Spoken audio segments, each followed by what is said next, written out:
Hi everyone, I'm Andrew and this is Plainview Farm. I wanted to start today's video with a number that I think is probably going to surprise a lot of you.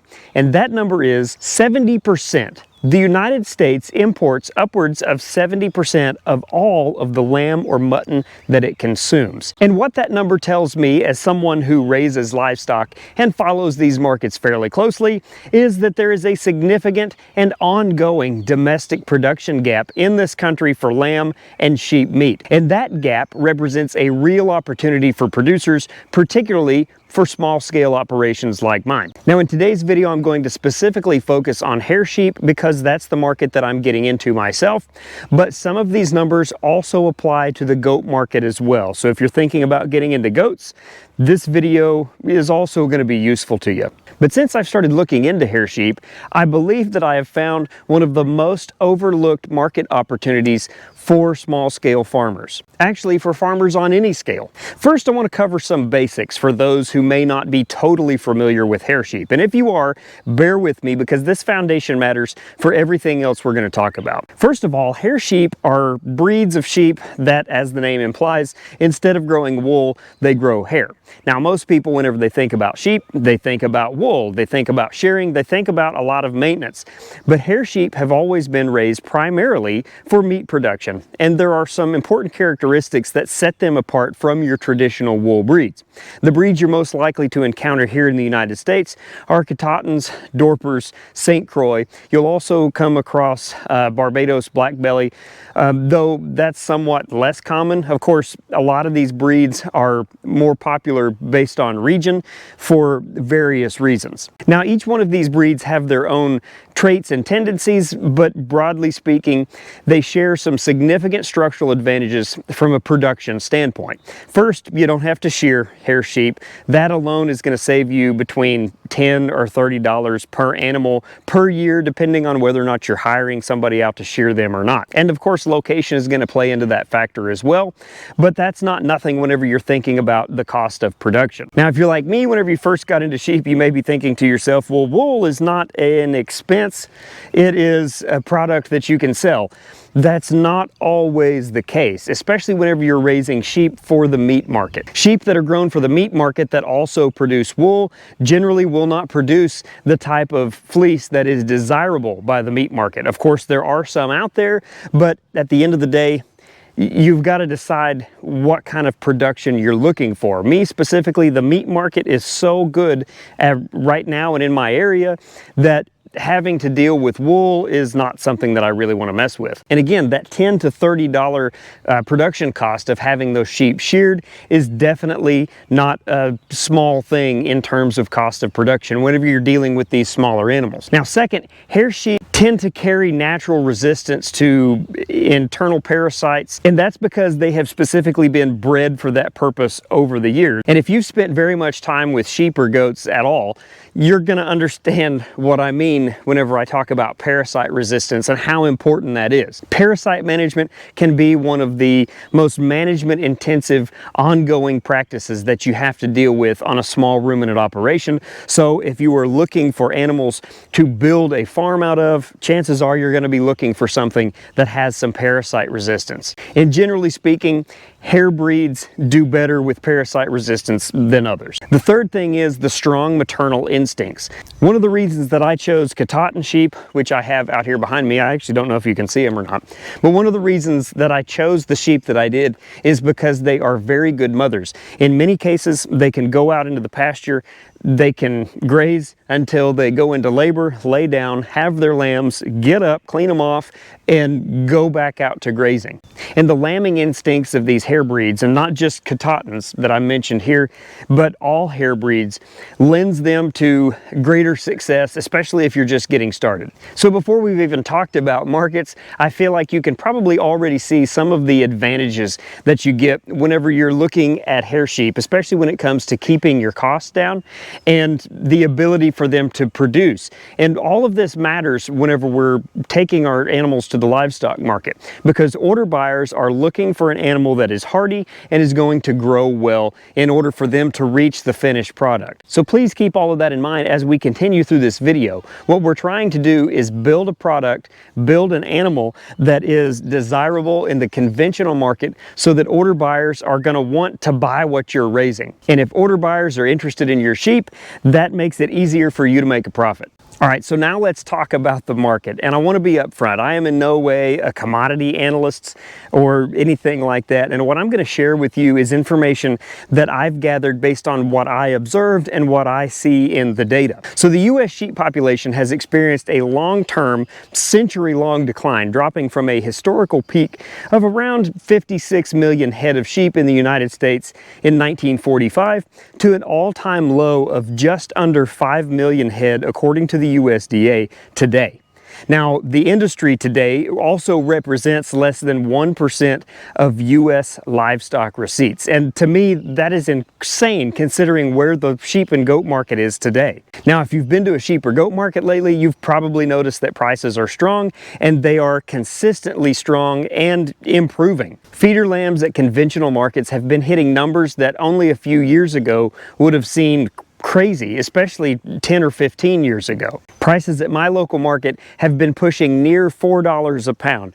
And all of that comes back to the domestic supply gap that I mentioned up front. The United States does not produce enough lamb to meet domestic demand. A significant portion of what is consumed in the United States is imported from Australia and New Zealand.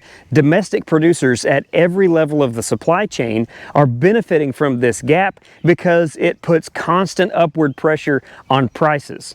Then you add to that, the demand side of the equation is also growing. The primary driver of that is demographics. There is a large, expanding community of people who consume lamb and goat meat in the United States. Specifically, these are Middle Eastern, Hispanic, and some African immigrant communities in the United States where lamb is not a luxury, it is a staple food source. And it is those communities where demand concentration is really starting to pick up. Now, of course, most small producers aren't going to be able to go into these high population metro areas where these communities reside, so we have to attack it from the conventional market standpoint. Of course, there may be some that do have the ability to sell direct to consumer by going into the cities, to farmers markets in those locations, and by all means you should do that if you have the opportunity, but that does not mean that small farmers cannot benefit by, as I said, going through the conventional channels.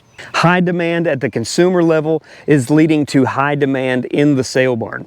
Specifically on the conventional marketing side of things, if you're not already familiar with the Livestock Marketing Association auction data or the USDA, Agricultural Marketing Service reports or for sheep and goats, those are definitely worth spending some time with. The AMS posts weekly price summaries for major livestock markets across the country, and it gives you a really clear picture of where lamb prices are trading regionally. And that information, of course, is free and publicly available. So that covers where things stand today, but let me talk about why I think the long-term outlook for hair sheep in the conventional market is solid. Here comes the ram. And why I think that it is more stable than a lot of other livestock enterprises. Now, the demographic trends that I mentioned are not going away. The communities that are driving this demand in the United States for lamb, they are growing, and domestic supply is still playing catch up, and they're likely to be playing catch up for a very long time. There is a structural imbalance here that has persisted for many, many years, and honestly, there are no signs that it is changing anytime soon. So that is definitely favorable for domestic producers over the long run. Then you add to that the input cost picture here, because hair sheep, as I mentioned before, they don't require shearing. They require less veterinary intervention, particularly the more parasite-resistant breeds. The feed conversion is very reasonable if you've got good quality pasture. Of course, you can run a largely grass-based production program, which is what I'm trying to gear toward, and that is so I don't have to feed any supplemental feed in order to get them growing well. And whenever it comes to raising livestock, it is usually feed inputs that really cut into your profit. Now I want you to compare what I've just told you about the hair sheep market to the conventional hog market or the commodity cattle market, both of which are deeply tied to global grain prices, fuel costs, and supply chain dynamics that the small producer have no control over. Hair sheep at the small scale conventional level do not carry the same type of exposure. Your cost of production is lower, your overhead is lower, and you are participating in a market with genuine structural supply constraints that work in your favor. I've mentioned in previous videos when talking about cattle that even though the cattle market currently is in a producer favored supply situation, it isn't always going to be that way. We've seen that market do that in the past, and it has exploded and recovered, and cattle prices bottom out. The shortage in the cattle market supply is nowhere near the shortage in the lamb and mutton supply. And more good news is that around the country, in much of the country, specifically in the South, the Southeast, and parts of the Midwest, sheep and goat sales are a well-established part of the conventional livestock market infrastructure. There are sale barns that run dedicated small ruminant sales on a regular basis, and order buyers who operate specifically in that space are going to be at those barns, at those sale barns, at those markets. Now, I'm not going to stand here and tell you that there are no risks, because there are risks. There are always risks whenever you're talking about a business proposition, a enterprise.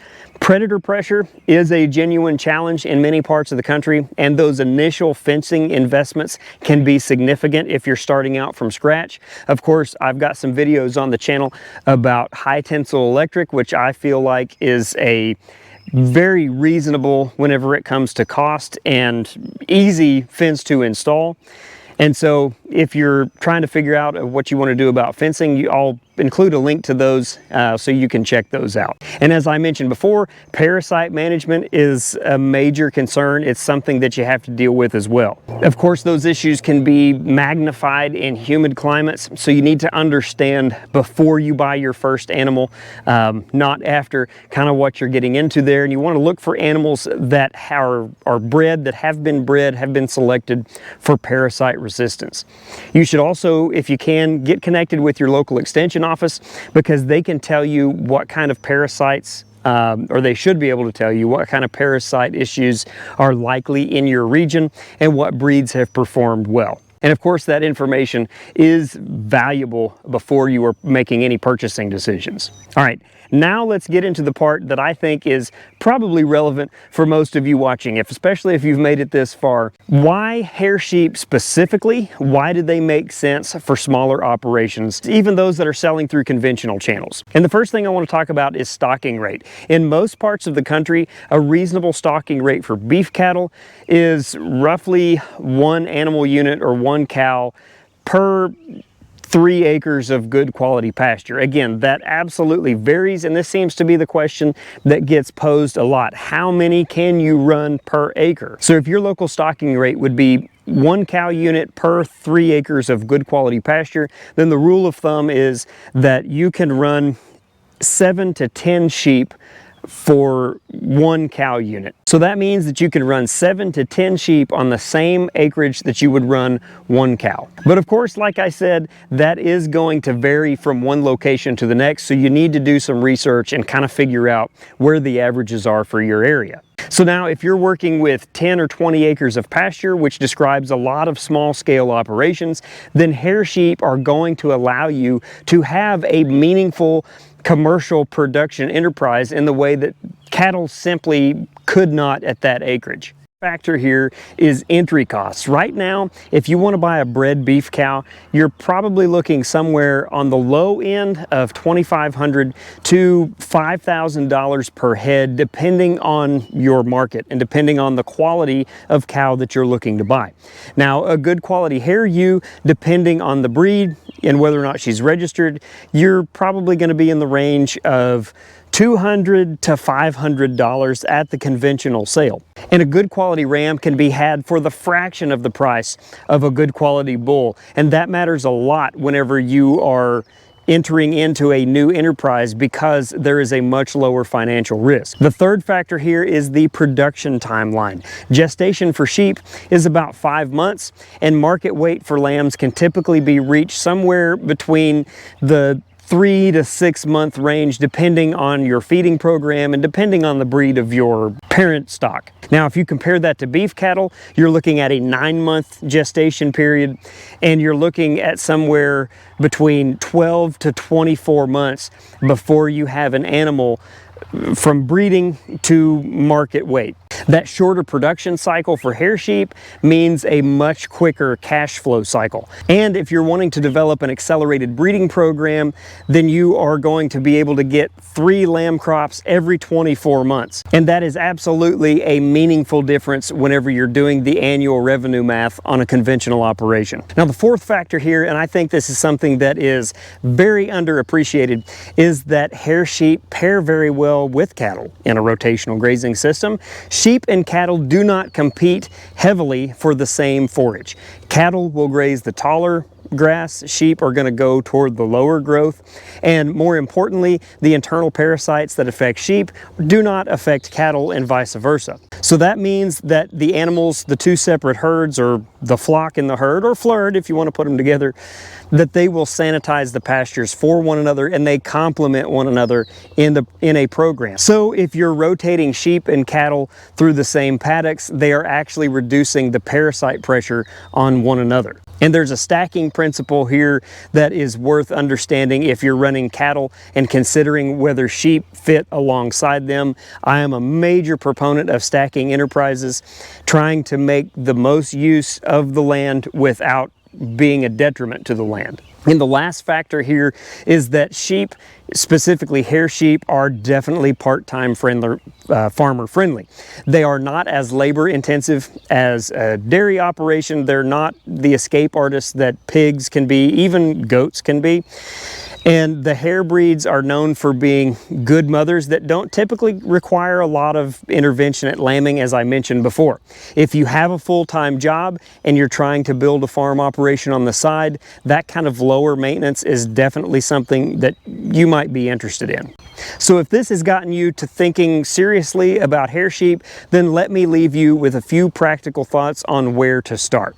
From a breed standpoint, most small farms in the United States, or for most small farms in the United States, I'd probably point you toward where I went, and that is the Katahdin sheep. They were developed specifically for the climate of the United States, or the varying climates of the United States, and they have excellent maternal instincts. They also carry a solid reputation for parasite resistance, and they're also widely available. They are very desirable within the sheep and goat market. The Dorper is another excellent option. They tend to carry heavier muscling than Katahdins, which translates to better dressing weights and tends to draw strong interest from order buyers at the sale barn.